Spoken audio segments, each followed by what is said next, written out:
Inventory management is tricky. Stock too much of a slow-moving product, and you risk running up your carrying costs. Carry too little of a popular product, and you risk stocking out and losing customers. It can also be a real challenge to get the visibility you need to avoid those extremes. Today, we're bringing you 8 key performance indicators your distribution organization needs to track in order to manage inventory properly. Inventory turnover ratio divides the cost of goods sold by your total inventory, so you can see how many times your inventory turns over during a specific period. A low ratio indicates that you may be buying and holding too much product, driving up your storage and carrying costs. Similarly, you divide your inventory by net sales to get your inventory to sales ratio. If you have a high turnover ratio and a low inventory to sales ratio, that means your company is doing a good job of selling inventory quickly and efficiently. Your gross margin return on investment measures the actual profitability of your company's inventory management practices by dividing your gross profit by your average inventory cost to determine how well you turn inventory into cash.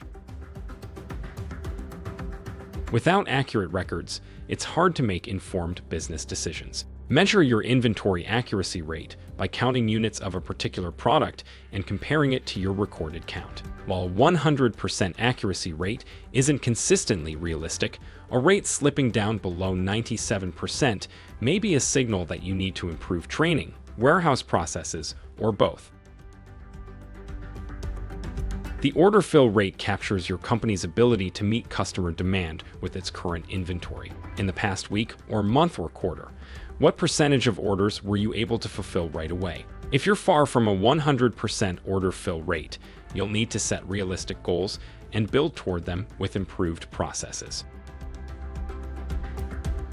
The inverse of your order fill rate is your backorder rate. This is the percentage of orders that could not be fulfilled right away with your existing inventory. Back orders are inevitable for even the most well-run organizations, but if your typical rate is too much higher than 0%, that's a sign that improvement is needed.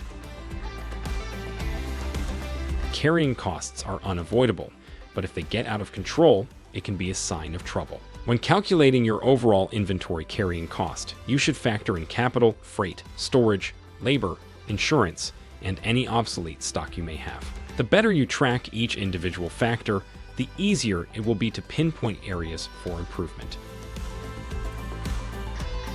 When customer demand for a product wanes drastically, that product becomes obsolete. The obsolete inventory percentage is calculated by dividing the value of unneeded items by the total value of your inventory. You can track obsolete inventory regularly to clear out space for items that have a chance of selling.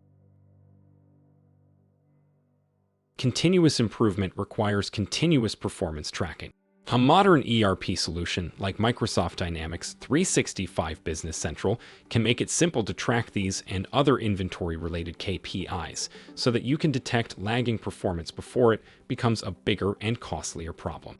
At Innovate, we know what distributors need from their ERP solutions, and we're here to help. Contact us today.